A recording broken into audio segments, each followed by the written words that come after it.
Hey everyone. Hey. Happy almost New Year. We are so excited to be here. Welcome. Thank you for joining us. Welcome to our annual goal setting call. Oh my goodness, there is a number of people here. There are a number of people here. Thank you so much for being here. This is one of my favorite live sessions. So I'm going to have you guys come on in, introduce yourselves. And while you're doing that, we're going to introduce ourselves as well. My name is Bola Shokumbi. I'm the founder and CEO of Clever Girl Finance. We're an online financial empowerment platform for women and our allies, and we're all about helping you get to a point where you can make the best financial decisions for yourself and achieve financial wellness on your own terms. So that's what we're all about. We offer over 30 plus free courses. We have a blog that gets updated every single day. We have tons and tons of free content. And I'm just excited to be here for this goal setting call. And I'm going to have Yasmin, my amazing co host, introduce herself. Thank you, Bola. Hi, everyone. I'm Yasmin, one of the content creators for Team Clever Girl Finance. And this is my very clingy cat, Clark, who is seemingly excited to join the call as well. And I'm joining you all from New York City. Yeah, so if you're joining us for the first time, we actually host a weekly live call on YouTube every Wednesday at 1 p.m. Eastern Standard Time. So if you enjoy this goal setting session, we do a small focused topic session once a week, and we're going to be picking up again on January 10th. Every Wednesday, YouTube, 1 p.m. Eastern Standard Time, and it'll always be available as a replay. If you are watching this on Instagram, we are streaming on Instagram from YouTube, and so the Instagram feed is only going to be available for the next hour. There's a 1 hour limit. So if you're on Instagram, feel free to come to the Clever Girl Finance YouTube channel, and you'll be able to catch the entirety of this live goal setting session here on YouTube. If you have to drop off or you're catching this as a replay, this video is going to stay on the YouTube page, so you can watch this anytime. I want to say this is going to be a working session. So have your pens, have your notebooks. We're going to go through some key things to help you make 2024 successful for yourself, for your finances. And this goal setting session is based on the Clever Finance Roadmap. If you don't have the Clever Finance Roadmap, you can find a direct link to it in the YouTube description right now. All you have to do is click on it and it'll open up the PDF for that Clever Finance Roadmap. You can print it out and you can just check off things and make notes on the pages, or you can just get your notebook, get your papers out, get your phone notes app out, and just make notes as we go through things. So I'm excited to see our regulars here. Hi, Dahlia. Hi, Tracy. So many awesome folks here. Hi, Shawana. Hi, Koi. Hi, Agnieszka. So we have a lot of folks here who join us every Wednesday. We have like a family here, and it's just really nice and exciting to see everybody here. And thank you for making the time to be here, because it's the holiday season. Some of you are just trying to relax and you're resting. Some of you are taking time off from work. So thank you so much for being here. So we're going to get into it very soon in just a couple minutes here. But I just wanted to highlight, if you haven't already picked up the Clever Finance books, this is a great time to do it. This is a great time of year to pick up these books and leverage them as part of your 2024 resets, improvements, starting over, self-development. There are 4 books in the series: Clever Finance, Ditch Debt, Save Money, and Build Real Wealth. There is the Clever Finance Grow Your Money, which is about investing. There is the Side Hustle Guide, and there is my most recent book, Choosing to Prosper. And I'm excited to announce 2 book deals coming next year. One is going to be a workbook tied to all 4 of these books. We're going to have like a proper workbook tied to all 4 of these books. And the other one is going to be an expanded and updated version that will probably come out in 2025 of Clever Girl Finance. There's so much more I wanted to add to this book. And that's going to be happening. So I'm really excited to share that with you. If you haven't already picked up our Erin Condren Budget Planner, Budget Book Collaboration, this is a great book to start your new year budget planning with. It is undated, so you can start using this at any time. And you can find links to all of this stuff in the descriptions below. Erin Condren, this book is on their website. It's linked below. It's linked on our website. And just go to cleverfinance.com/books. The books are available as ebooks, audiobooks, physical books, and you can find them everywhere you buy your books. Okay, so who's ready to to get started with this goal setting session? I wanted to ask everyone before we dive in, do you have a word for the year? And what is your word for the year? Yasmin, do you have a word for the year? Oh, that's a good question. It's hard to choose one word. But for me, it would have to be just driven, stay driven. Stay driven. Okay. Share your word in the comments. I would love to know. My word for 2023 was gratitude. Because just, reflecting on the prior year, I just had a lot of things. I continue to have a lot of things to be grateful for. And I needed to remind myself to be grateful. And so the reason why I love having a word for the year is because it's something that you can anchor yourself to for the next several months, where if you start to forget your goals, or your goals are not going according to plan, or life is getting in the way, you remember this word and it kind of brings you back to the intention you have set for the year. So my word for 2024 is grace. In addition to being gratitude, but it's grace because this year I struggled a lot with burnout. I struggled a lot with doing too much. And I was really hard on myself when I couldn't get stuff done, even though I was doing a lot of stuff and a lot of things were happening.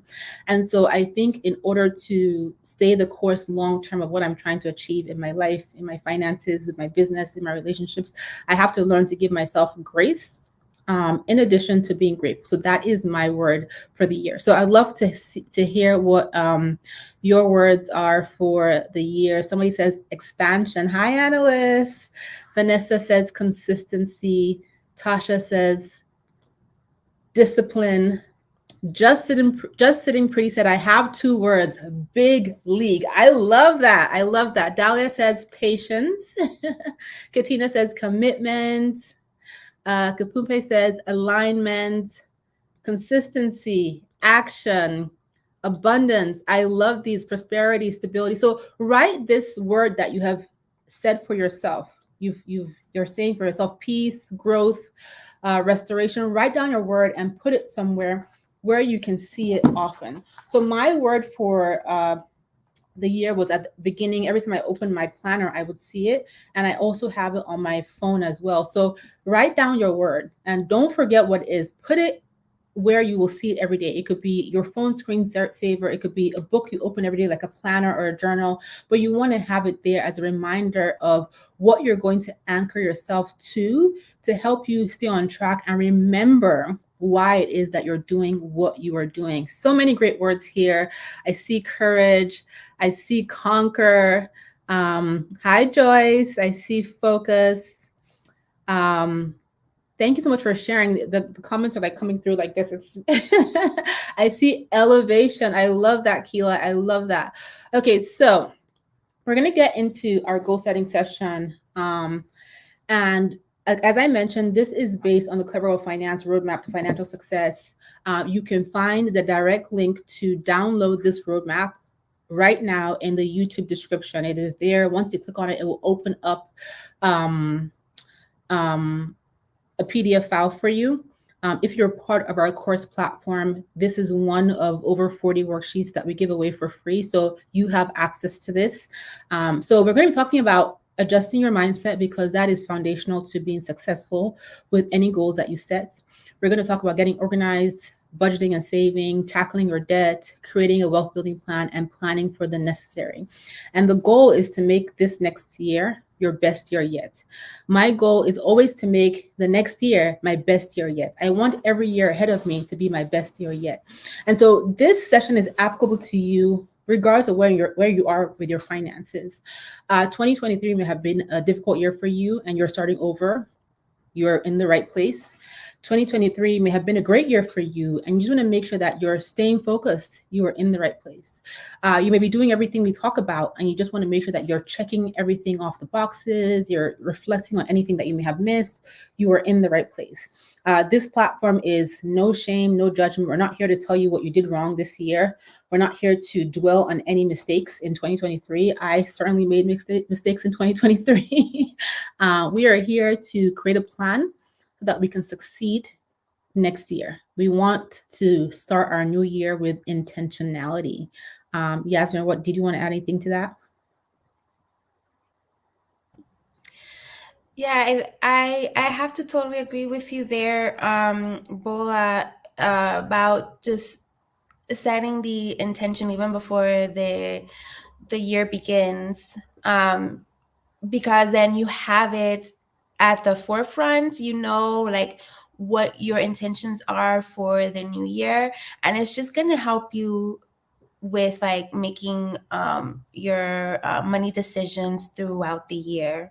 So I do also do the same, and I do also have a word for 2024, and for me that is commitment just to myself and my goals, and make this year, this coming year, the best one yet. Yes, yes. So, okay, so let's get into it. Thank you for sharing, Yasmin. So we're just going to be starting off with adjusting your mindset, because before we do anything, we have to check in on our mindset and make adjustments as needed. So the first one is to let go of your money mistakes. Any money mistakes that you have made this year, you can learn from them, but just let go. Yes, so we're letting go of money mistakes. Everybody has made a money mistake. You may have made one yesterday with something you shouldn't have bought. You may have overspent during the holidays. You may have racked up credit card debt. You may have loaned someone money you shouldn't have. You may have made an investment that you regret.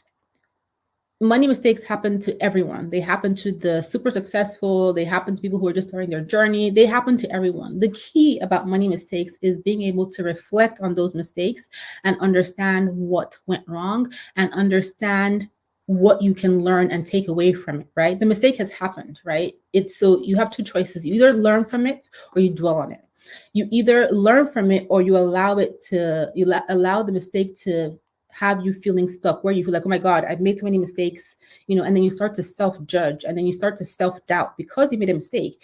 You want to take the lesson. So I encourage you that if you have made any money mistakes, right, you want to release yourself from those mistakes. Assess what the mistake was, assess the lesson, right? And you can do that by writing down what the money mistake was, write down on a piece of paper, and then really think about, okay, what happened? Why did this mistake happen? What caused this mistake, right? And then reflect on the lessons. What did I learn from this, right? So this is you essentially journaling. What did I learn from this mistake? And then forgive yourself. Release yourself from the ties to that mistake. Take the lessons and keep moving forward. It is important to let go of your money mistakes so that they don't keep you stuck and so that they don't hamper your ability to make sound decisions going forward. So that's really important. And that's a really critical part of adjusting your mindset. And the second thing you want to do is to affirm yourself. Basically, you want to just be your own cheerleader, so that you can continue with your money goals throughout the year. Yeah, so affirming yourself is so important. This is you talking to yourself and telling yourself why you are amazing, why you are that queen, why you are that boss babe, why you can accomplish whatever you put your mind to. It's looking yourself in the mirror and saying, you know what, I got this, I can do this. This is you affirming yourself. This is you being your own cheerleader. Even if it means looking at yourself in the mirror and just giving yourself some applause, that is what you want to do for yourself because it empowers you. You do not want to give anybody the power over you about how you feel or what you are able to do. You have to own the belief of what you know you can do or what you want to work towards achieving or what you want to learn how to do or what you want to improve doing. What do you want to improve doing? You need to own that power. Nobody else can determine that for you, right? You need to decide that for yourself. Don't allow anybody else out there to tell you what you can or cannot do. They don't have that power over you and they shouldn't have that power over you. And so affirmations are really a positive way for you to just empower yourself, especially when you're starting over or you're working through a difficult season or you're trying to accomplish a big goal. Telling yourself you're amazing is it can be just a small thing that you tell yourself in the morning, but it can be a catalyst to change, because now you believe in yourself. You believe that you can do what it is that you say you want to do. So take some time out again on your notebook, write down affirmations of what you want to accomplish and be specific. I will pay off X amount of debt this year. I will save X amount of money this year. I will excel at my career this year. I will XYZ with my family, with my relationships this year. Use present tense. We're not talking about the past. We're talking about what you're going to do now, what you believe you can do now, what you have the power to do now. Write those affirmations down. And in fact, I would love for you guys to share your affirmations that you're thinking of in the chat, so that we can use those words to empower others who are tuned in or who will be watching this as a replay. But write down your affirmations in present tense of what you believe you can do. Just a reminder is that when it comes to affirmations, you do not need to have the blueprint. You do not need to see the exact steps, right? Because sometimes we don't know how we're going to get somewhere. But you have to believe that you have what it takes to get there. So I see I will be debt free. I love that as an affirmation. And in your own private journal where you write your affirmations, say specifically how much you plan to pay off in your journal. I love this one. I have peace. I live a life of ease. I love that. And you can even get more specific and say you have peace in regards to XYZ. I live a life of ease as it relates to XYZ. Latoya says, I will pay off my credit card debt. I will retire in 3 years. I am saving $25,000 this year. Yes, believe it. Believe it. You are capable, right, of doing these things. And I want you to write them down and put them where you can see them every day, right? Post-it notes on your mirror, screensavers on your phone, in your car, your planner. You want to remind yourself, in addition to that word of the year, the things that you know that you can do, the things that you know you are capable of doing. I will seek God first.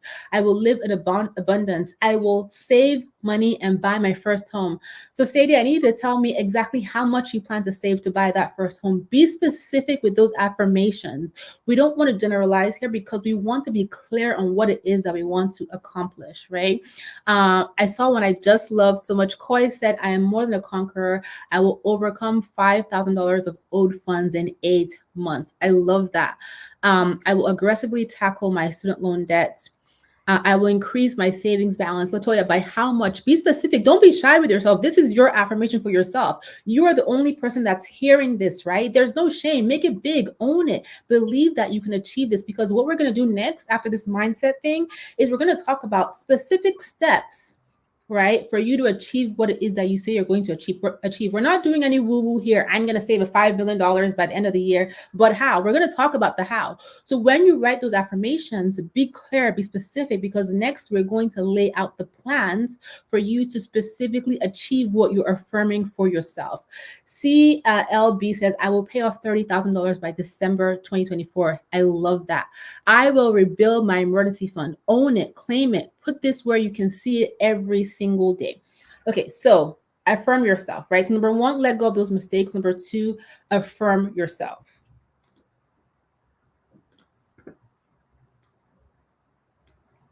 Yasmin, we're gonna go ahead.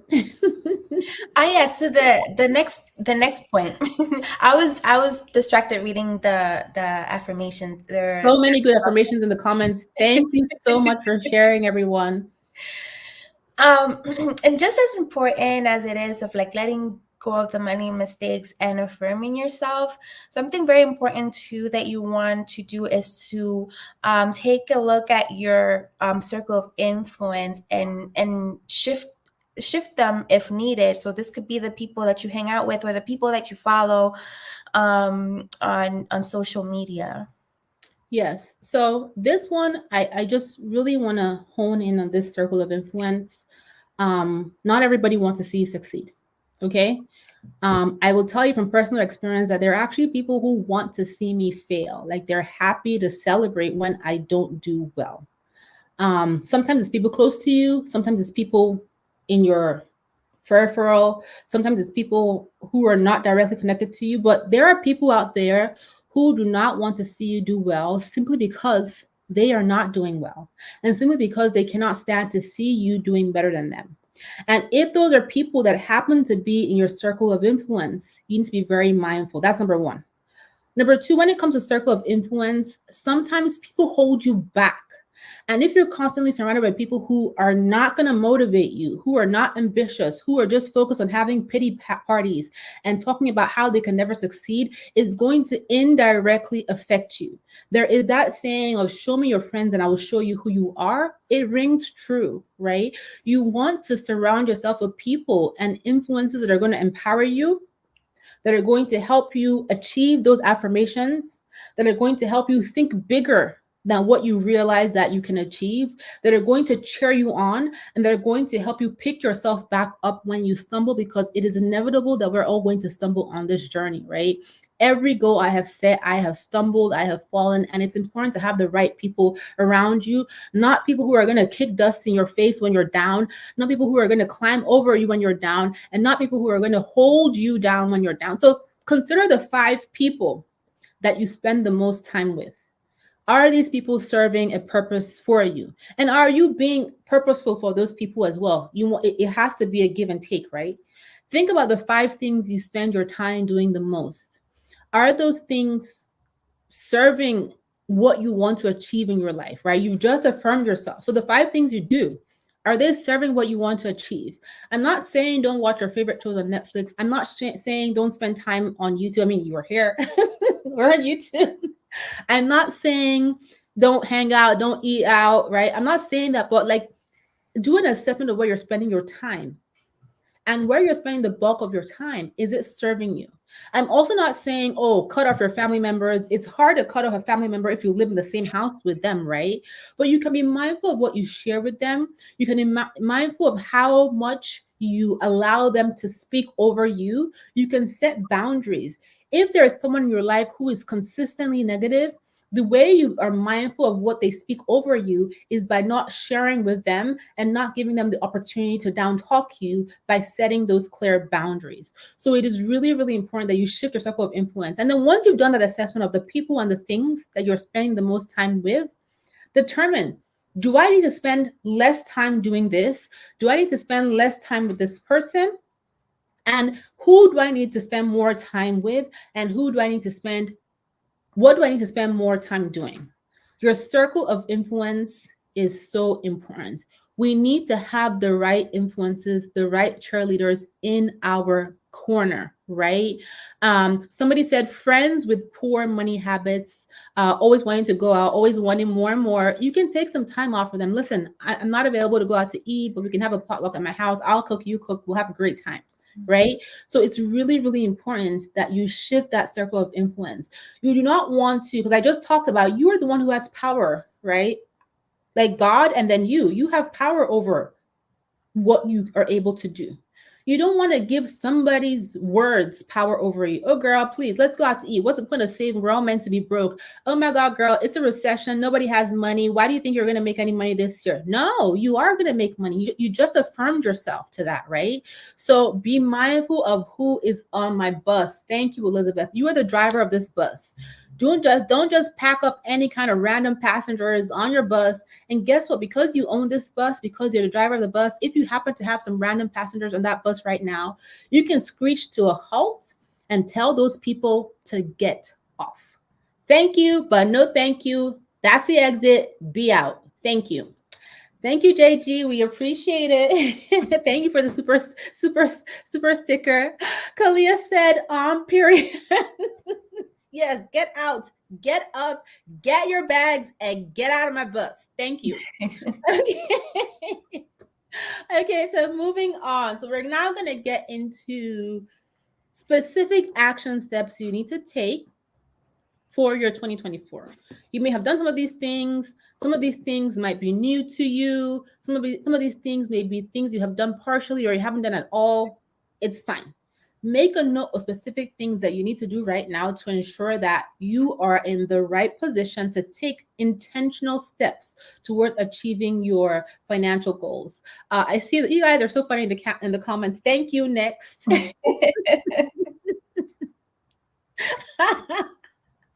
Okay, so Yasmin, let's talk about getting organized. So this section is all about getting organized. Yes, getting organized. The first thing you want to do is organize your records, whether it be digitally or physically. Yes, so this kind of sounds like homework, but it's, getting organized is all about getting clarity with your finances and with your life in general. When things are cluttered and disorganized, even if you have a goal, it's hard to figure out where to start with your goal because you don't have that clarity. So if you haven't already organized your finances, this is a great time to do it, right? The first few days of the new year, right now, if you're off, you have a few hours. If it's been a while since you organized your finances, this is a great time to go over everything and just make sure that things are in the right place. Number one, your banking documentation, right? What bank accounts do you have? Do you have any accounts that are just lagging around, don't have money in them, you don't remember, just open for no reason? You want to be mindful of that because we live in an era of online identity theft, of digital theft, of all kinds of scams and schemes going on.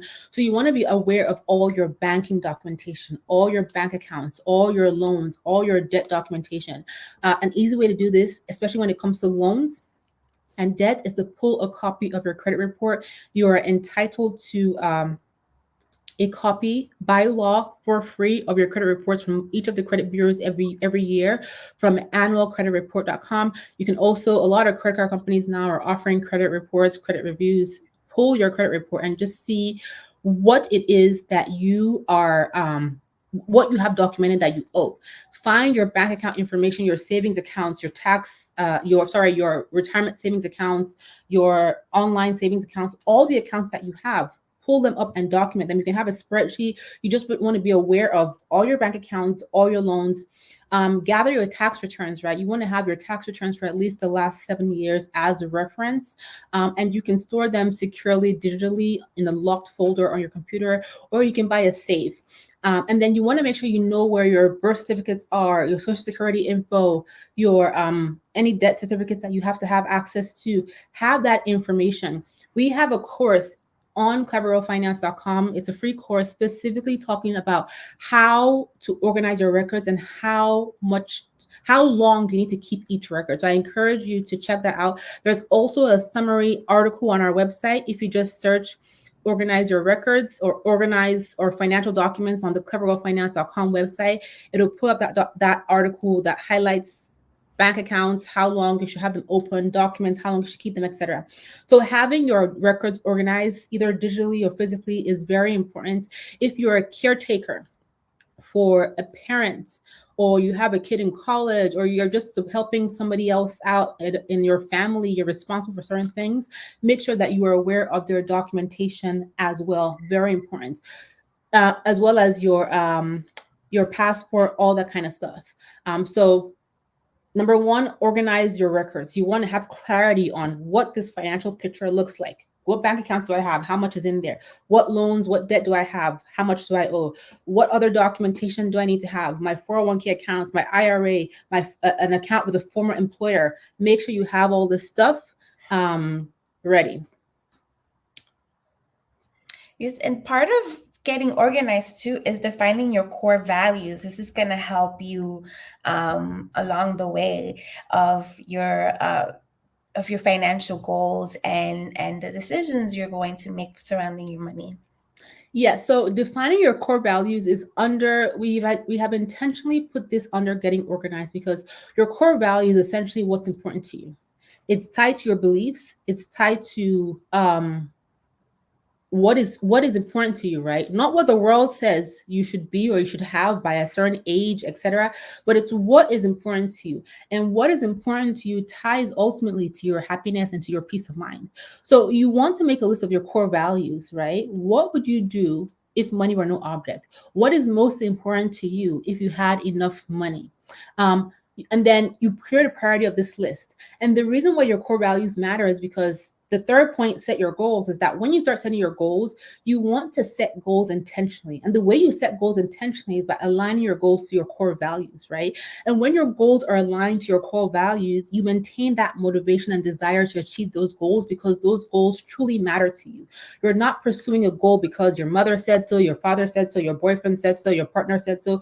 You're pursuing a goal because this is tied to a core value, right? for your peace of mind and your ultimate happiness. You want to save money for peace of mind. You want to build generational wealth. You want to pay off your debt. You want to move to another country. You want to be able to travel the world. What are these things that you want to do that ultimately tie to your peace of mind and your happiness? This is how you want to set your goals.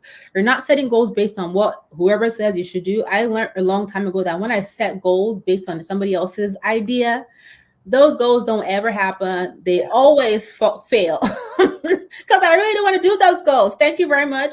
I don't care what Instagram says. I don't care what the standard of the world says. I don't care, right? Nobody defines the way you should live your life but you. You live your life under what you believe, under what you believe is true for you, right? I live my life under what I believe God has planned for me, not what anybody else has planned for me. And that is what you want to do.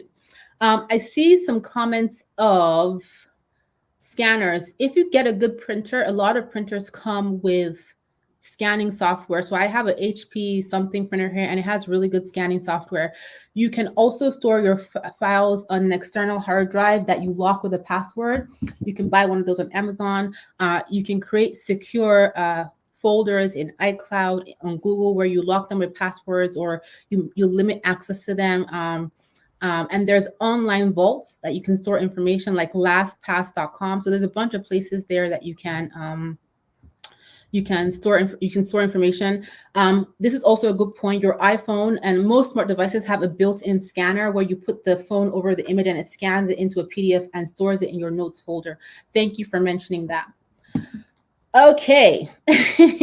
So somebody said, give an example of core values. A core value for me, something that is meaningful to me, is leaving a legacy for my children. I want to give that to my kids. That is important to me. When I'm saving, I'm investing, I'm creating long-term plans, I'm thinking about that, right? A core value to me is to be able to work on my own terms. It's a core value is like, I want to be able to work on my own terms. I want to be able to do things on my own terms because I value freedom, right? Freedom is a core value that allows me to work on my own terms, do things on my own terms. And so how do I achieve freedom? By putting things in place with my finances that allow me to decide that, you know what, this month I'm taking a break from Clever Girl Finance and I'm good, right? I'm taking a break from everybody and everything. I'm going on hiatus. I'm getting on a plane. Freedom is a core value for me. Creating a legacy is a core value for me. What are your core values? Giving back might be a core value for you. Helping the less privileged might be a core value for you. Giving back, helping others. It's really think about it as your core values are what is important to you. What is important to you when you think about the grand scheme of your life? What is important to you? That's how you start laying out your core value. And Anita just mentioned, Barry just mentioned, we have articles on core values, personal values, core beliefs. It's just really thinking about what makes you happy. And so that's why we see on here, make a list of what you would do if money were no object. Like if you didn't have to think about money, what would you do? What would you do? You take your family somewhere, you would do this, you do that. Those things tie back to the things that are meaningful to you. Yes, ma'am. Frankie says she has a similar cat. Oh, it's clingy. Like you mean clingy, like he is. This is the first time he's like really shown himself. Yeah. I'm not a cat person, but I love the cat from a distance. Okay, so let's keep going. So we talked about getting organized, and then we've talked about core values. Yes, and then the third one is setting your goals, which we touched upon, like them being like specific. There's this thing I started to use, Bola, the SMART goals. Mm-hmm. That has helped me a lot with like setting my goals. If you want to talk about it in case people don't know what I'm so SMART goals is essentially an approach to goal setting. It's basically when you adjust your goals, you lay them out where each goal you set is specific. It has a number associated to it. It is measurable. You can measure by that number this goal. It is achievable, which means that it's not unrealistic. It's something that you know you can do, even though it might be hard and it might take time. It is relevant. So it's relevant to the things that are meaningful to you, to your core values, and it is time-based. You have a timeline associated to it. So that's where the idea of SMART comes from. It's specific, measurable, achievable, relevant, and time-based. So that is a great way to structure your goals. And so as you think about your goals, a lot of people love Notion, by the way. That is a great tool to use. As you think about your goals today, write down your short-term goals, your midterm goals, and your long-term goals. And the way you can do this is you can have one ultimate goal. I want to retire with $1 million in the bank, example. So that's a big overarching goal, right? So in the short term, what do you need to do to achieve that long-term goal of retiring with $1 million? Number one, you need to pay down debt. Number two, you need to open up your investment accounts. Number three, you may need to start a short-term business, a business to help you earn more. Those are your short-term goals. Then your midterm goals, that's like the next level, right? So short-term is things you need to do the next 12 months. Your midterm goals would be things say you need to do in the next 1 to 5 years. Contribute X amount of my income towards retirement savings. Get my business to X amount of revenue and save X% of my business revenue.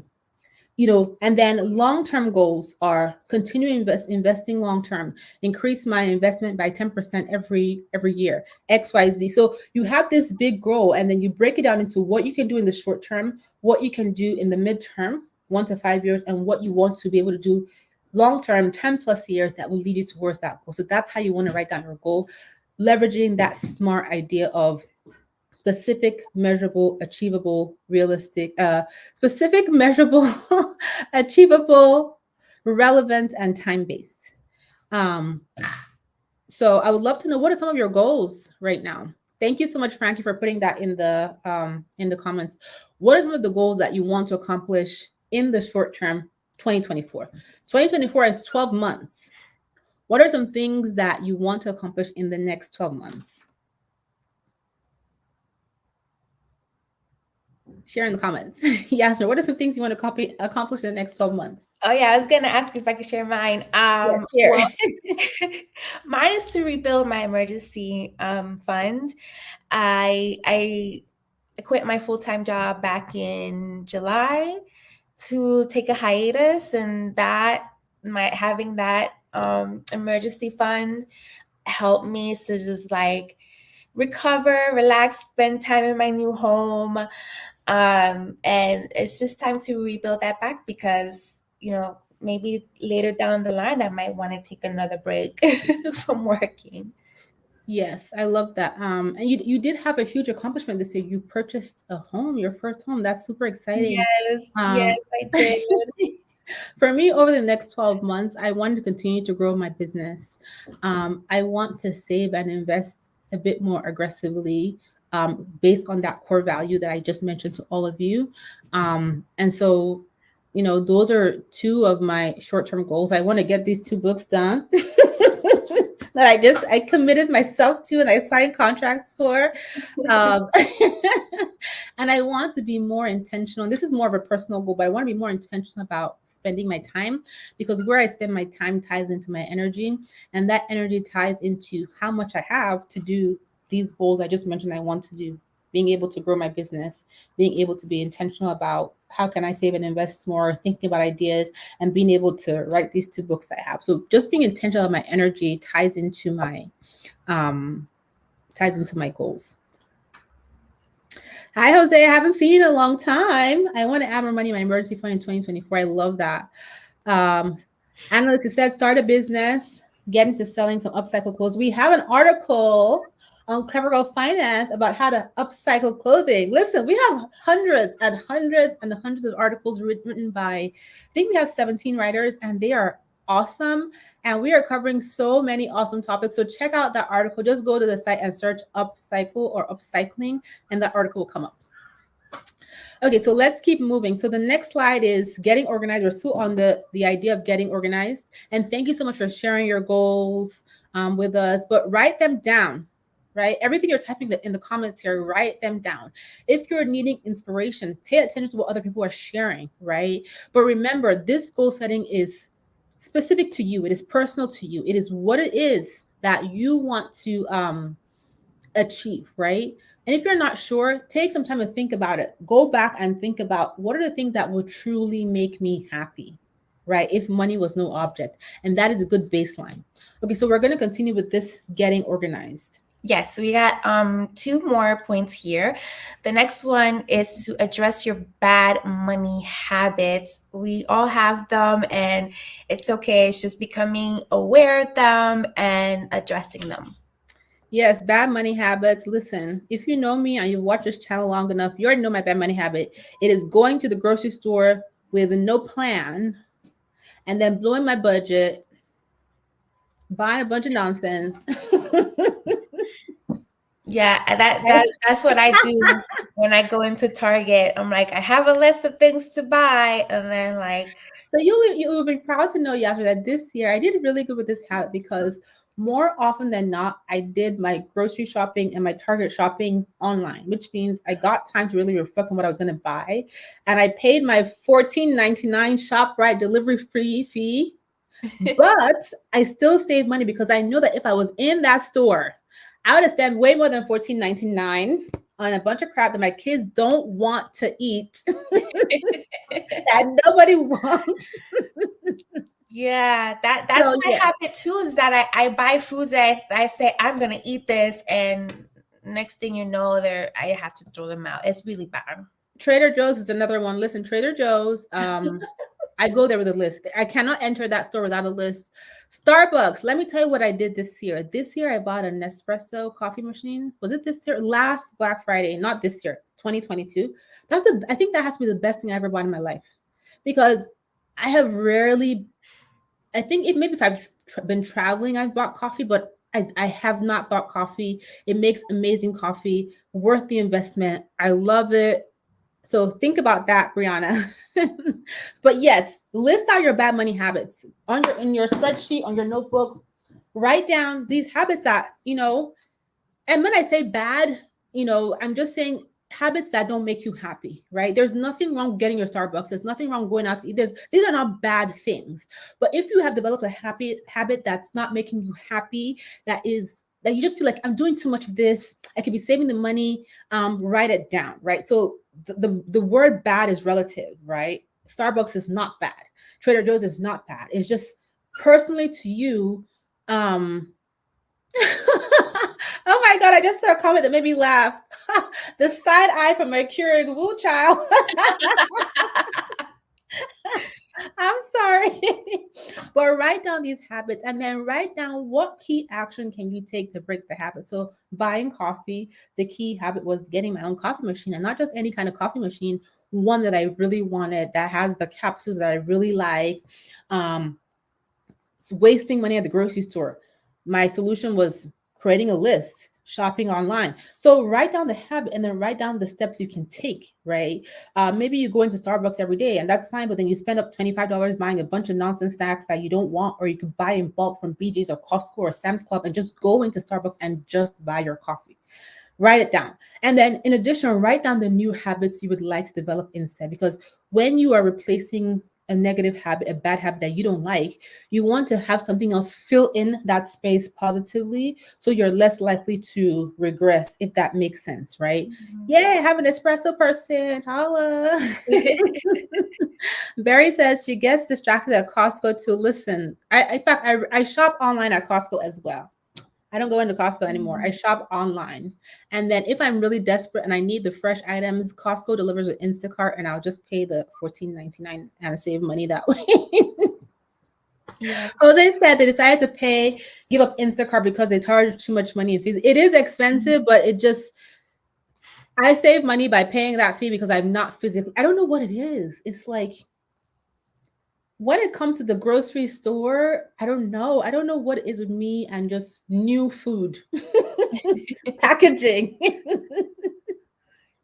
I'm not a good person. Yeah. Okay, so so that's addressing your habits. And then the final thing about getting organized is tracking your spending. But I just wanted to, just before we hit on this point, just to reiterate the importance of really defining your core values. It's going to help you a lot, because one of my core values is the environment and my impact to it. So one of the money habits I developed is that I moved into my home, and I've been buying like brand new furniture, and I later feel guilty because I'm like, oh, I could have just like thrifted this. I could have bought this secondhand. So one of my goals for this year is that any remaining furniture that I want to get, I'm gonna get it like pre-owned. Oh yes, or you know that on the Clever Girl Finance blog, we have articles on how to. I have my fireplace on here, and I'm like, I'm starting to sweat like a crazy person. I need to turn it off. But one of the articles of Clever Girl Finance is how to upcycle furniture. And how to you might make it a side hustle where you start to flip furniture. We have an article for that too as well. I gotta read that one. But I just wanted to make that point, like very, very important to know your core values, because like we mentioned before, that's going to help you with like a lot of your decision makings around money. But back to the last point is tracking your spending. Very, very important, because that is going to help you with what we'll talk about later on, and what we always talk about is budgeting. Yeah, so tracking your spending is an important aspect of getting organized. You need to know where your money is going. We work too hard for this money for it to just slip out of our fingers. And when we're not tracking our spending, it's easy for money to do that. You may have a budget, right? You may say, okay, I've designated $100 to this category, $500 to this category, but are there opportunities to improve those categories, right? If you pay attention to your spending, you may realize that, you know what, I really don't need $500 in this category. I only need $350 a month, and that extra $150 I can put it somewhere else, like paying off debt, like saving, like investing, like giving back. So you want to track your spending. It's always a good exercise for everybody to do. Even I do it, right? When I feel like, you know what, Bella, it's been a while since you just really paid attention to where your money is going, I track my spending. And you can get a journal, a notebook where you write it down. I use my notes app on my phone, and what I will do is every time I make a purchase, I will write it down for a week or for 14 days and just see, okay, where is my money going? Like, how is it slipping through my fingers? It is a good exercise. So I encourage you. And if you don't want to do a journal, just pull your bank account statements and your credit card statements from the last 3 to 6 months and just say, okay, let me assess. I have this budget I've been tracking, but where has my money really been going? Do I need to spend $500 a month eating out? Do I even like the people I'm going to eat out with? Am I just wasting money? That's another thing, right? Why are you spending money hanging out with people you don't even like, or people you don't even want to be around? No. Barry says, I'm afraid to track how much I spent at McDonald's this year. The mocha, listen, you should get that coffee machine, get the whipped cream in your fridge, get the caramel drizzle. You can find all these things. One investment of $50 for those items, and then you buy the machine separately on one of the sales. Girl, you've been making the best frappes you ever tasted in your life in your house. Mm-hmm. So track your spending. Okay, so let's keep moving. We have a bit to cover still. So let's keep moving. Yes. The next one is budgeting and saving.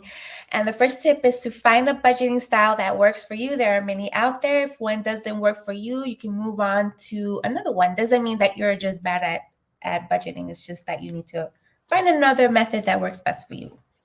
Yeah, so if you are not sure of what budgeting method, stop by clevergirlfinance.com. We have a free course on budgeting. We have budgeting worksheets. We have articles on the best budgeting templates, the best budgeting apps. We have an article on every single style of budgeting method, all the different percentage breakdowns, budgeting, reverse budgeting, et cetera, et cetera. We have a whole budgeting category. I think that's one of our biggest categories of content on clevergirlfinance.com. It's on budgeting. You can use an app, but it's important that you find a way to budget that you can stay consistent with, that is sustainable. If you don't like spreadsheets, don't build your budget in a spreadsheet, because the likelihood of you going to check that spreadsheet to check in or to update it are going to be low. If you are on your phone all the time, an app may make sense, but just not any app. An app that when you open it doesn't overwhelm you.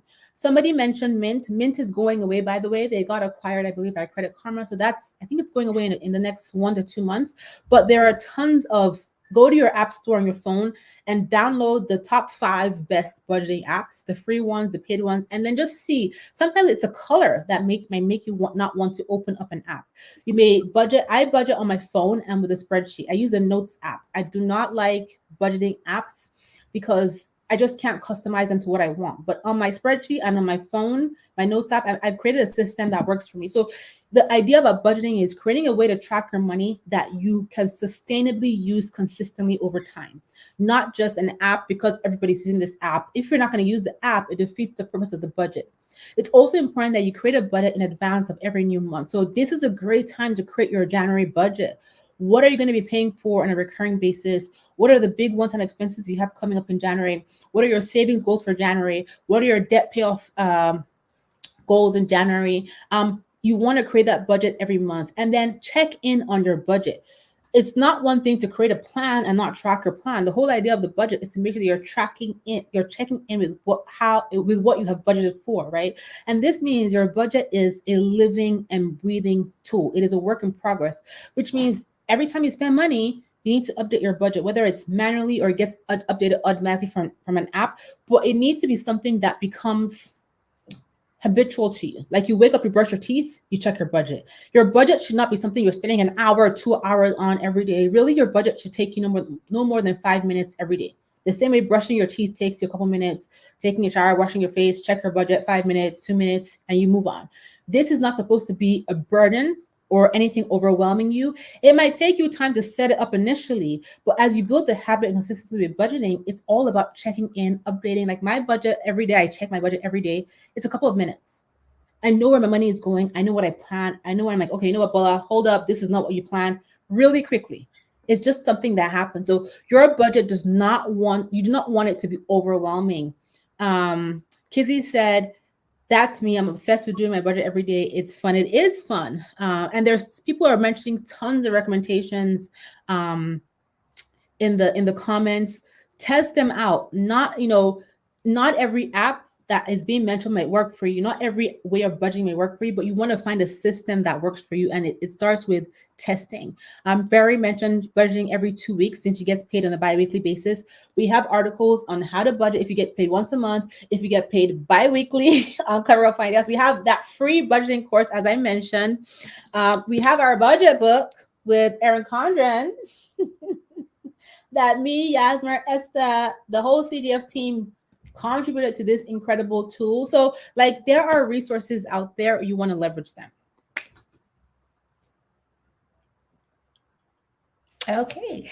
And the third tip here, the second one is to create an emergency fund.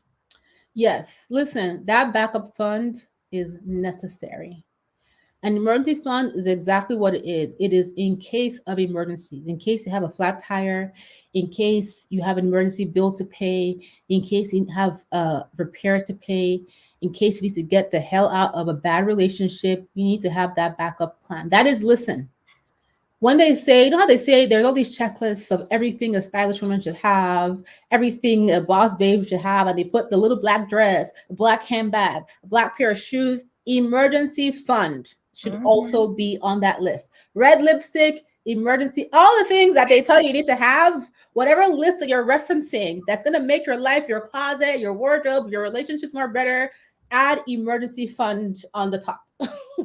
We need to have emergency funds. Listen, I know there are guys here and I love my guys. Thank you for being here. But ladies, you need to have money in the bank. Fallback money, bailout money, you got yourself money.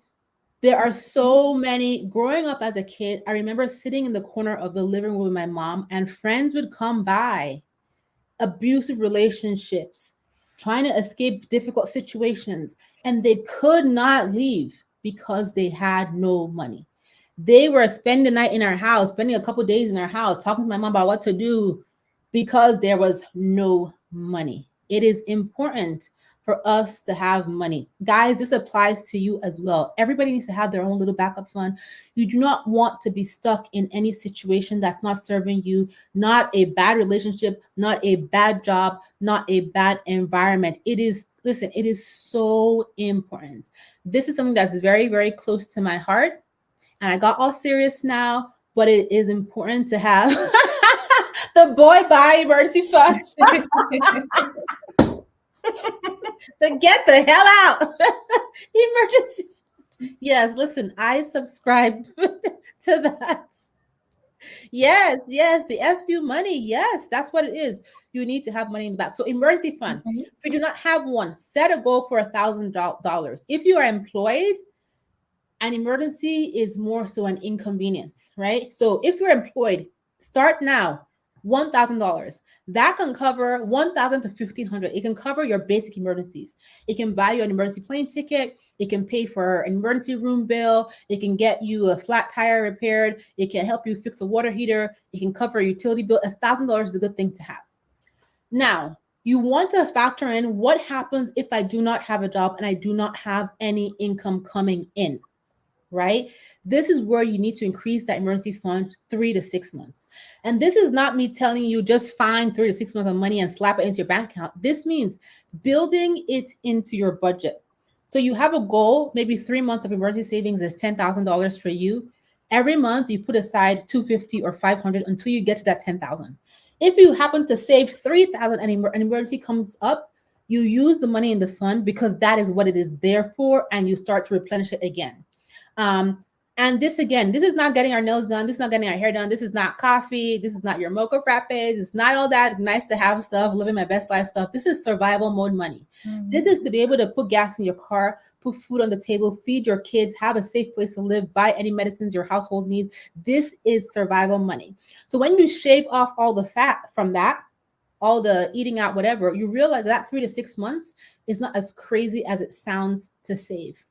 We have articles on how to save for emergencies, tricks, ideas, things you can do, side hustles. Stop by cleverworldfinance.com.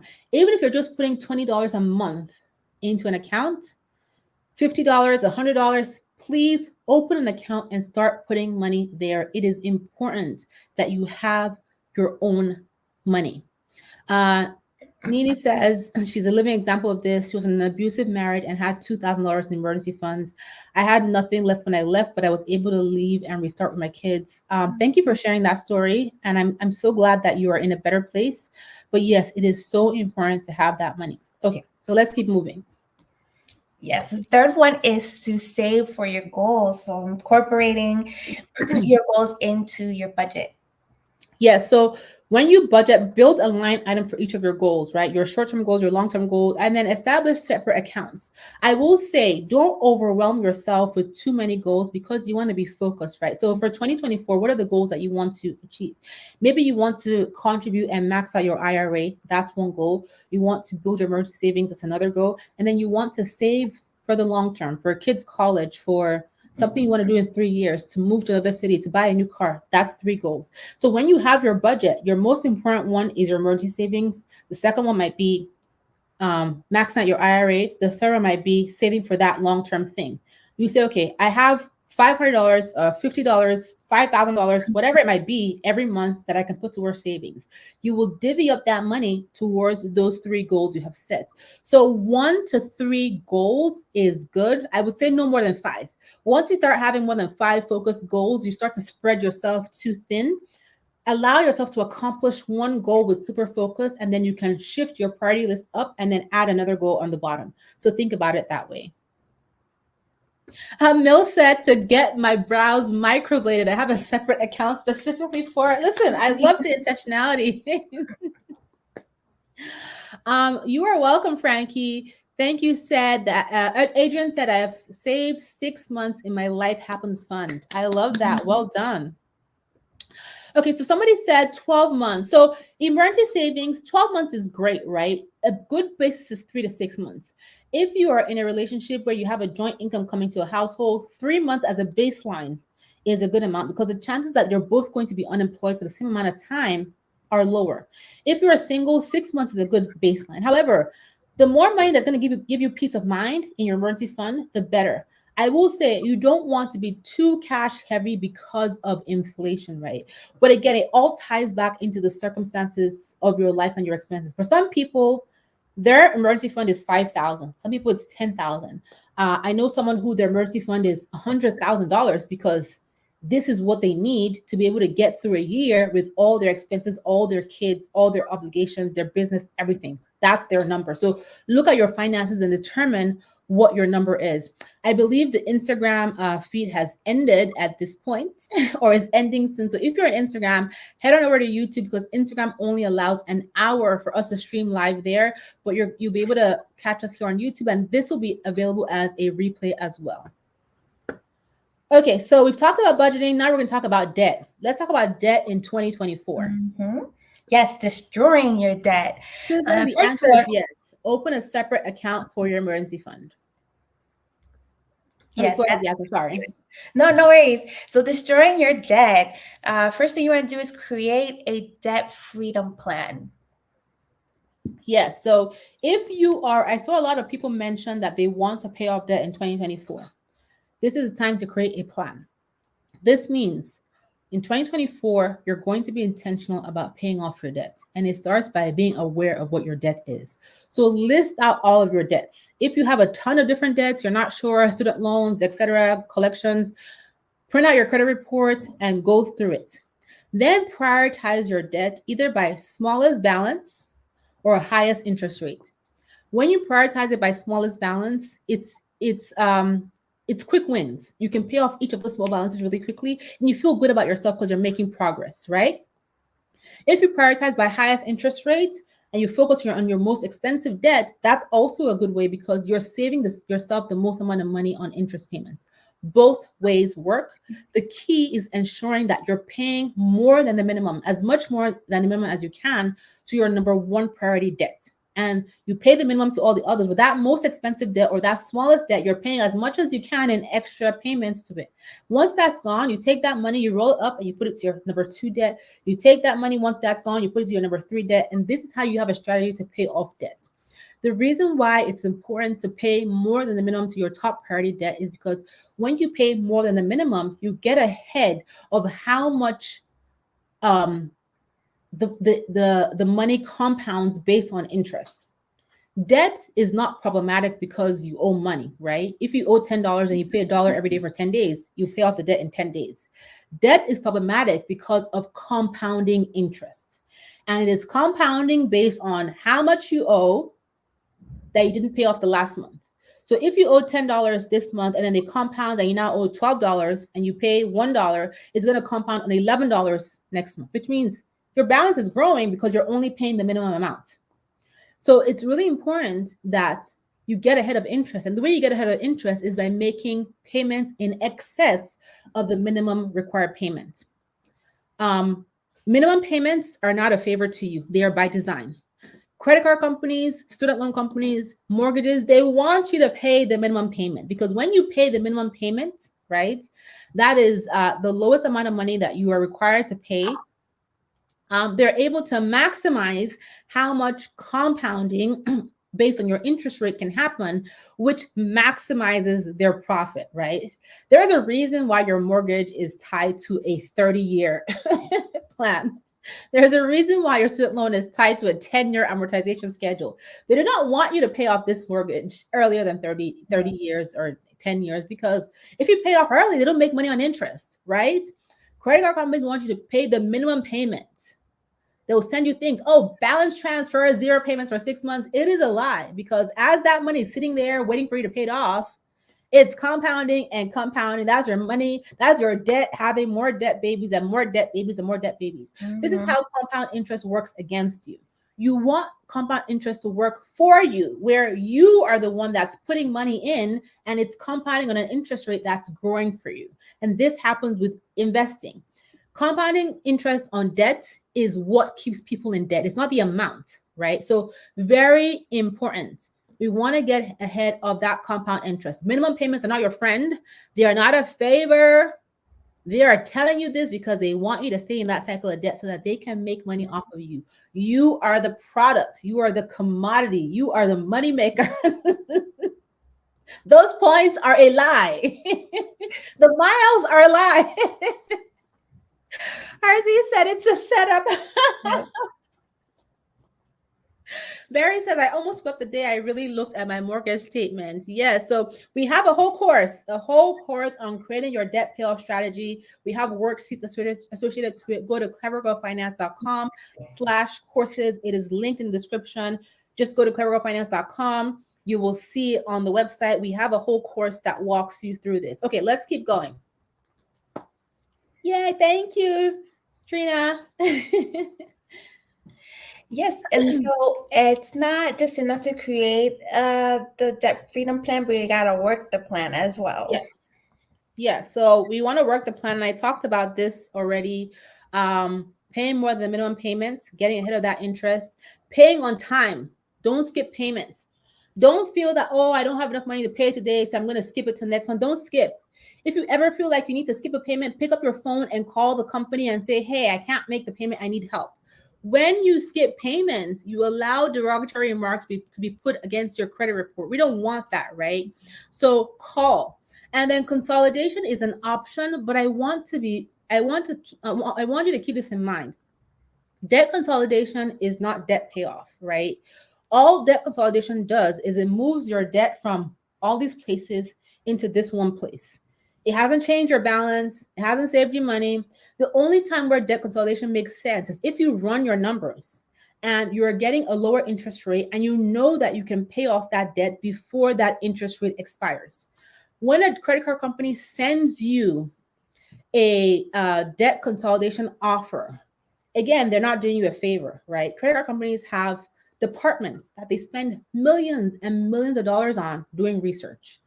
If you get a debt consolidation offer in the mail, it is because, based on statistics, they know that the likelihood of you paying off the debt that you owe before that offer expires are low. Mm-hmm. And typically what happens when the debt consolidation offer expires is that your interest rate jumps. It goes from 0% to 24.99. It goes from 6% to 17.99. And they know that if they're just patient with you for 6 months, let her enjoy 0% interest, Yeah. They know on the flip side of that 6 months, they're going to make 24.99%. And the way that they know you're not going to pay this off. So be mindful of consolidation. It's not paying off that, it's just moving money from one place to another. A lot of times they even charge you fees to move the money and then charge you more interest. Mm-hmm. No.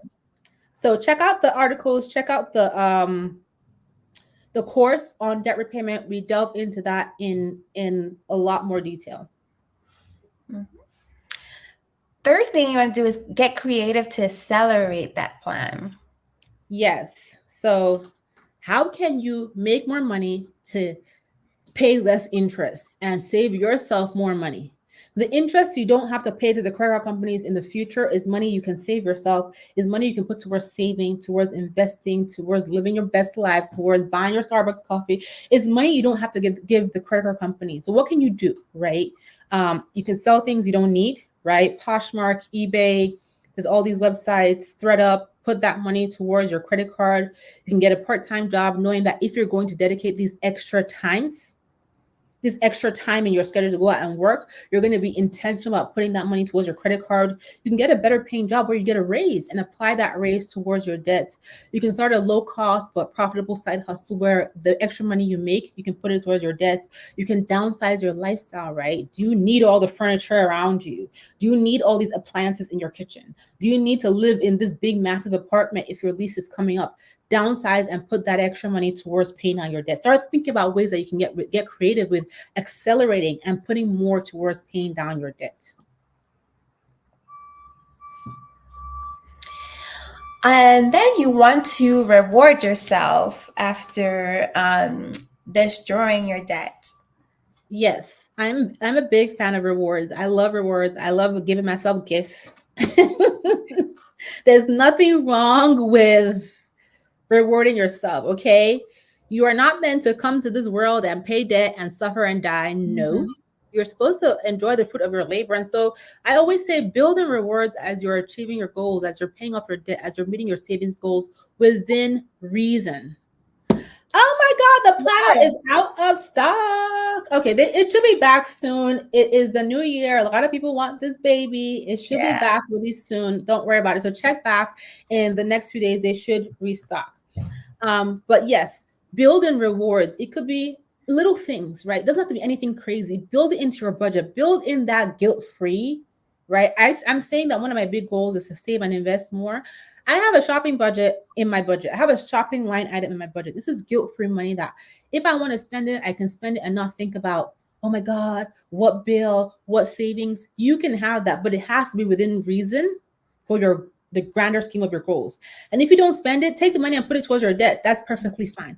But it's all about, giving yourself room to succeed.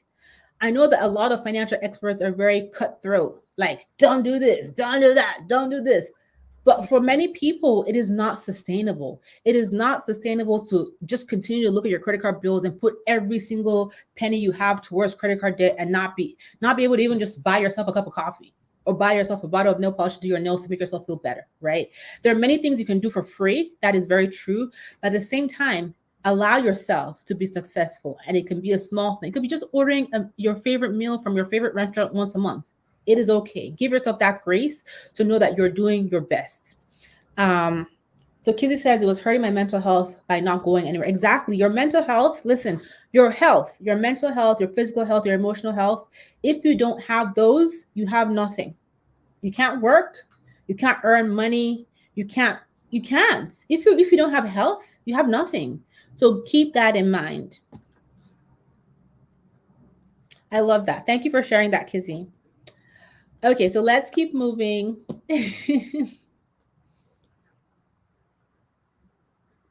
I need to change the slide, Yasmin. I'm sorry. Oh yeah, I was waiting. I was like, and build real wealth. So for here, you want to really start to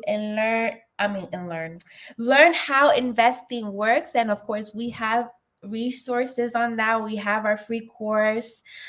We have my favorite book of the Clever Girl Finance series is my favorite. Like, it is amazing. Like, you have the resources there. Use them, learn how to invest, and start this year if you haven't started. If you have, just keep going, stick with it. Yeah, so investing is how you build wealth. Investing is how you grow your money. And there are different ways to invest. Investing in the stock market, which is the lowest barrier to entry, investing in real estate, investing in small business, your own or other people's. But in order to grow your money and get ahead of inflation, you need to invest. And investing can be scary for a lot of people, but it's all about getting informed, empowering yourself with information so that you can become a confident investor. So one of the easiest ways to start for many people, especially if you live here in the US, is your retirement plan from your employer, right? Especially if they have a match, they're giving you free money to invest. So investing is so important. I want to empower us to invest, especially as women. We do not invest enough, even though our incomes are on average less than our male counterparts. And we're living longer than our male counterparts, which means that we don't have enough money for our future's health because we're not investing.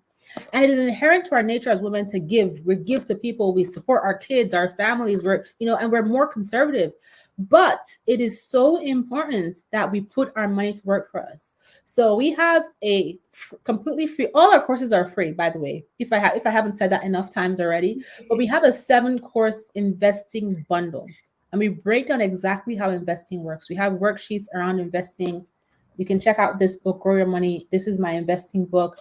On YouTube, on the Clever Girl Finance channel here, there is a whole series, video series on getting started with investing that you can watch, right? You'll see me talking about it. Me and Yasmin have talked about investing on this channel as well. So it is so important. Listen, ladies, invest.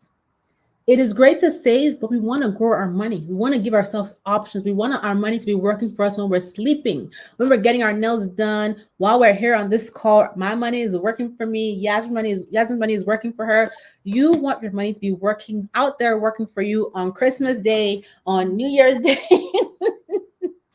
when you take a vacation. So it is super important. Mabel is one of my girls. I was texting with her. She has an investing boot camp, and I just love Mabel so much. I'm going to take a picture of this and text it to her just right now because but Mabel is awesome. So she has a really great boot camp that you can check out. She has her Instagram handle is called Girls on the Money. So yes, definitely check that out. And then of course we have our investing courses. And then the next thing you want to do when it comes to building your real wealth is creating a plan to invest, right? So this is ensuring that you're making those contributions that should be automatically coming out of your paycheck to your retirement savings account. This means that if you want to invest outside of that, or you don't have access to a retirement plan with your employer, you're sitting on saying, okay, have I opened my IRA? Have I opened my brokerage account? Have I opened my investment accounts? And then write down the things you need to do to get started with investing. Build a line item into your budget that says money for investing. And every time you get paid, put a little bit of money into your investment accounts as you learn how investment works. If you're just getting started, I will say you want to focus on broad diversification and low risk. And so I recommend index funds and ETFs. We go into depth in that in those free courses. We have tons of articles on cleverwealthfinance.com on investing. And then you want to be aware of your risk tolerance, like what is going to cause you not to sleep at night, right? If you lose 50% of your investment tonight, will you be able to sleep? If that is a no, then cryptocurrency is not for you. As an example, right? So get clear on your risk tolerance. Some investments are riskier than others. Some investments are, more conservative and they take more time to grow, but that's fine. If you're not sure, consult a financial advisor or a planner that is a fiduciary, which means they are putting your interests ahead of their commission and their fees. Really important. There are lots of apps out there you can leverage. There is Acorns. There's so many investing apps right now. I would say go to your app store, pull the top 10 and read the reviews about what people are saying. I can't think of many off the top of my head, but I know Acorns. Acorns is a really popular one. We're not sponsored by them. This is not an endorsement, but there are just a lot of them. I invest with Fidelity. Yasmin, who do you invest with? I invest with both Vanguard and Fidelity, but Fidelity is new to me this year. Yeah, I have my kids' money in a platform called Stockpile. I'm teaching my kids how to invest, but I'm going to be moving that money soon because Stockpile is just all right. So it's good for kids, but we need to, as they get older, so do your research, right? There's Vanguard, Fidelity, T. Rowe Price, Charles Schwab. If you're not sure, there are big reputable companies are a good place to look, especially the low fee ones. Vanguard is known for the low fees. Fidelity is known for its low fees or no fees. So start to explore that. Okay, so let's keep moving. We still have a couple more slides to go. Yes, invest for the long term. Yes, so when you think about investing, we're thinking long term, right? Wendy, our course actually talks to you about, we have an article that talks about what you can invest in, ideas for what you can research, funds, ETFs, and index funds that you can research for the big firms. So Fidelity, T. Rowe Price, Charles Schwab. I also talk about my favorite funds and investments in this book as well. From each of the big platforms, I actually list out. This is a page where I talk about like the Fidelity Total Market Fund, S&P 500 Fund. I list it out in this book so you can check it out as well. And there's also some discussion on it in our courses and on the blog. So investing long-term is super important. This is how you grow your money, right? Over the short term, things happen. There's all kinds of things happening in the world right now. The stock market is on a ride. There is the unfortunate situation going on with Israel and Gaza. There's the unfortunate situation going on with Russia and Ukraine. There was I believe the volcano that erupted in Iceland. There's all these things that are impacting economies, right? And because we live in this like global village, the effects ricochet across the world, right? And you see it in the stock market over the short term. But over the long term, the trajectory of the stock market has been growth because population is growing, demand is growing, supply is limited, companies are being innovative. And so you want to think long term when it comes to your investments. Don't invest based on Instagram tips, please.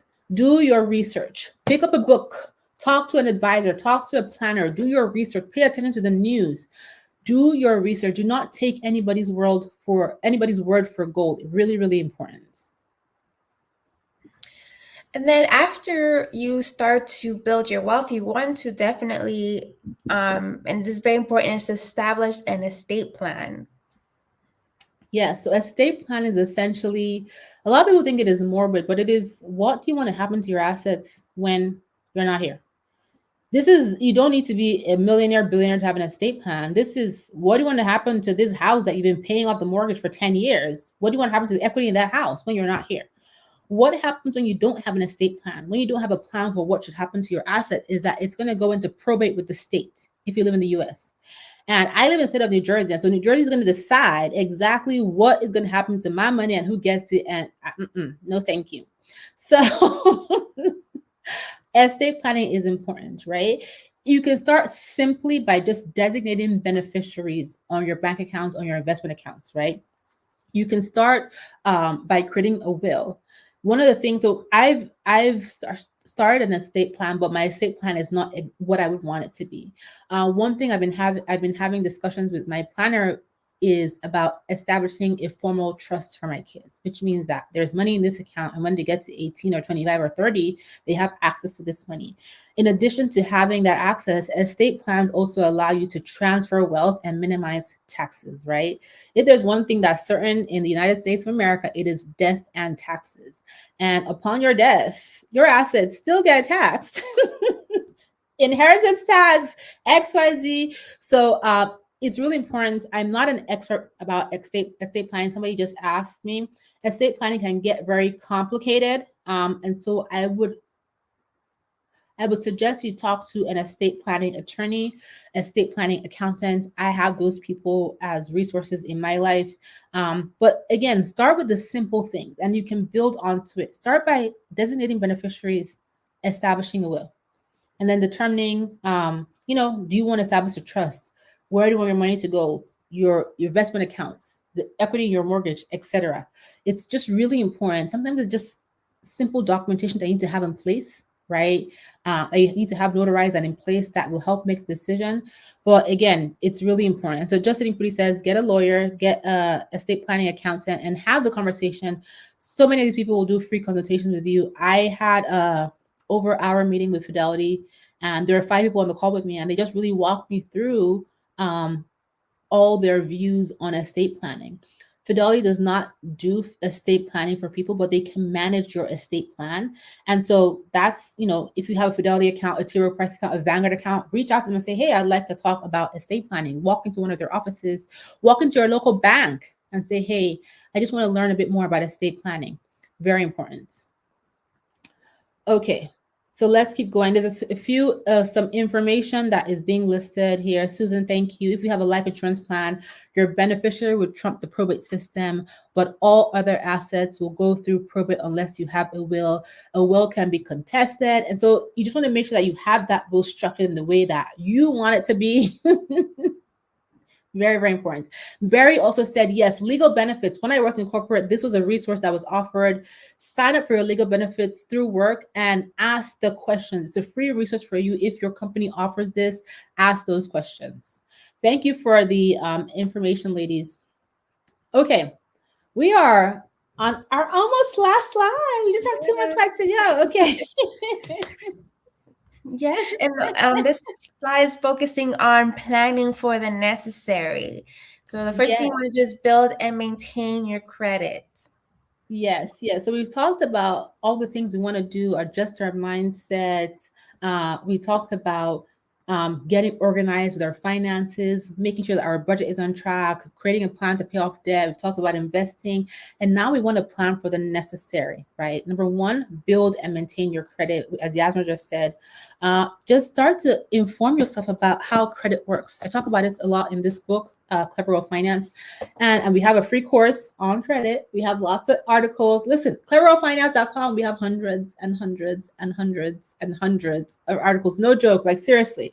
We have put a lot of work into this website, and we're constantly updating stuff. So stop by. It is a huge resource. I'm so proud of it. Hi, 13 Wolfies. It's been a while. Hi. But it's important to understand your credit history, your score, and report. Understand how they work, right? Because we live in a day and age where credit is essential. A lot of employers will check a credit report before you can rent, utilities. Credit is just something that is essential. It is just how reliable are you when it comes to paying off debt? I don't know why it's called credit. It should really be called debt score, your debt report. Because if you don't owe money, you don't have credit. But you really want to be aware of that. And then in this day and age of so many scams, I recently got an email that my information has been exposed again in some breach. I didn't even pay attention to it. There's just so much going on. You want to monitor your credit. You want to put credit freezes if necessary. You want to be aware of what's been reported on your credit reports. 1 in 3 credit reports has an error. And the error can be as mild as misspelled name or wrong address, or as severe as a debt you didn't know that you had, or an extra zero behind a debt that you have, but you realize that that's what they thought you owed them. So it's really important to be on top of your credit. Very, very important. Yes, and to protect your financial plans it's very important to have the right insurance. Yes, so your insurance, having insurance is essentially protection for your family plans. Listen, it takes one hospital trip to wipe out a whole savings account, right? A lot of people have insurance through their employer. If you're one of the fortunate people to have insurance through your employer, make sure you have the right insurance. I've given this example in the past, but when I was pregnant with my twins, I had a high-risk pregnancy, and open enrollment rolled around. And there was another coworker of mine at the time who also was pregnant with twins, and she had a high-risk pregnancy. And I remember us sitting at the lunch table in the cafeteria, and we're talking about open enrollment. And I was like, you know what? I'm going to do the coverage that covers 90%, because it's going to be, I think it was like $200 a paycheck. And she was like, oh no, girl, that's way too much. I'm doing the one that covers 50%, because that's like, I know, $50 a paycheck. I'm not spending that money. I'm going to save it. And I didn't say anything to her because it's a personal decision, but I remember thinking about it. And she ended up having her babies, I think, at 5 months. They were in the ICU for 10 or 11 months. She came out of there with a $1.something million hospital bill, which she negotiated down to like $400,000, and insurance covered 50% of it. So she still owed $200,000. That's somebody's life savings because of a decision to not pay extra. I had complications with my pregnancy. My hospital bill was $50,000. And because my insurance covered 90%, I paid $5,000. $5,000 is so much different than $200,000. So when it comes to your health insurance, if you're a fortunate person to have health insurance, not everybody has that benefit. If you're fortunate enough to have health insurance, pick the right one. Car insurance. If you have a young driver, if you're driving on the highway all the time, pick the right insurance, right? Cheapest is not always best. You want to assess the situation, right? The reason about insurance is that we don't know when we're going to need it. I'd rather pay the extra money out of pocket and know that if something happens that I'm covered than pay minimum and not. Like that coworker pregnancy story has stayed with me, and it was a harsh shock to me. And I was like, she could have easily convinced me to do the 50% too, because I would have saved $300 a month from my paycheck, right? But I was like, no, I'm not going to do that. So just put some thought into it. Life insurance is something that is also very important. So consider getting life insurance at the very least to be able to bury yourself, right? So it doesn't become a burden on your family. Homeowners insurance, renters insurance. If you're renting, listen, your landlord's insurance does not cover anything you have. If you get robbed, there's a flood, there's a fire, zero. You're getting zero if you don't have renter's insurance. And renter's insurance is like $10 to $20 a month. That's $100 to $120 a year. That's more than some people spend on coffee in a month. So insurance is really, really, really, really important. Yes, and definitely plan to make more money. Yes. So how many of you are planning to make more money in 2024? Everybody should be planning to make more money in 2024. Whether it is by asking for a raise at work, getting a better paying job, starting a part-time job, starting a side hustle, The goal should be to make more money. So if you're planning to make more money in 2024, put a yes in the comments. I want to make more money in 2024 by growing my business, by growing my investments, by coming up with creative ways to diversify my income. Everybody should be thinking about ways to make more money, because when you make more money, you can accelerate paying off your debts. You can accelerate savings. You can accelerate giving yourself those options to leave situations that don't serve you, to have a choice to say, no, I'm not going to be here at this job because guess what? I really don't need you for the next 2 months until I get a new job. We want to be making more money. So get comfortable negotiating and asking for raises. Did your boss say, you know what, girl, you did a great job this year. Thank you so much. On Monday next week, Tuesday next week, like, hey, boss, I want to have a conversation. So, I did such a great job in 2023. Can we talk about my next raise and my next bonus? Dust off your resume. See what is out there. Your job might be amazing, but guess what? If you make more money somewhere else, that could be even more amazing for you too. Explore your bonuses and benefits at work. Are you taking full advantage of all the benefits that your job offers? One of my friends just told me that her job will actually offers paid babysitting for when she needs to go on a last minute shift. She works in the medical field. So really, really important for you to consider. If you have a side hustle idea, someone just asked, share it in the comments. Pick up the Side Hustle Guide. Listen, I'm all about side hustles. This was my favorite book to write because it is not often I get to talk about the business of business. I talk about finance all the time, but this book I pour my whole heart into because it's just something I don't talk about often. And I love side hustles. I love entrepreneurship. I love business. So pick up this book, The Side Hustle Guide. We have a whole section of Clever Girl Finance on side hustles. We have a free course bundle on starting your own side hustle, completely free, worksheets, all of that. Listen, our platform is so awesome because of the people that have made it awesome, because of the Clever Girl Finance team that supports the content that we create. And so I just have to shout it out because there is so much good stuff. This is the content I would have wanted my 21-year-old Bola to have instead of like my my trial and error lifestyle, but very, very important. So think about ways to bring in that extra money to achieve your goals. It is so, so, so, so important. Alrighty, so yes, while you are in your financial journey, get support and the guidance that you need. And we offer a lot of resources and support here for you. Yes, so we made it to the end of our goal setting session. So much great content we went over. Definitely revisit this, go over your notes, download that roadmap. It is in the description of this discussion. It's going to take you directly to the PDF sheet. It's a few pages you print out, and there's just check marks against everything. Leverage our website. Be intentional about this year. We started out by talking about what our word for the year is.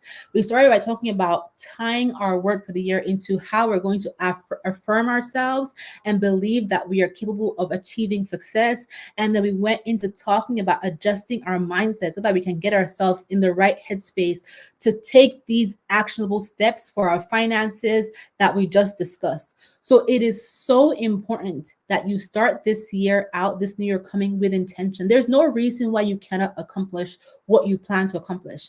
And yes, we may stumble. Yes, there might be difficult situations. There might be setbacks, but leaning on that word and those affirmations and your plans and that positive mindset is going to anchor you and help you pick yourself up. It is so, so important.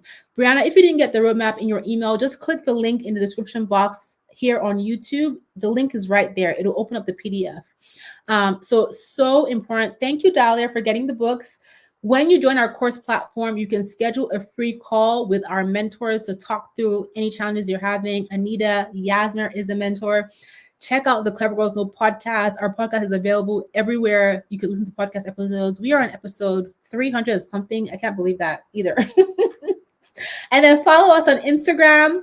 Subscribe to this YouTube channel. Find us on Facebook. Tell your friends to come and watch the replay of this goal setting session. We want to break last year's record. I think last year we had like 27,000 people watch it in January. We want to break the record. Share this with people.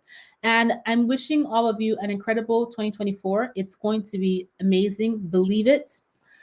We are coming back to our live weekly discussions like this. We do a half-hour weekly discussion every Wednesday, 1 p.m. Eastern Standard Time, starting on January 10th.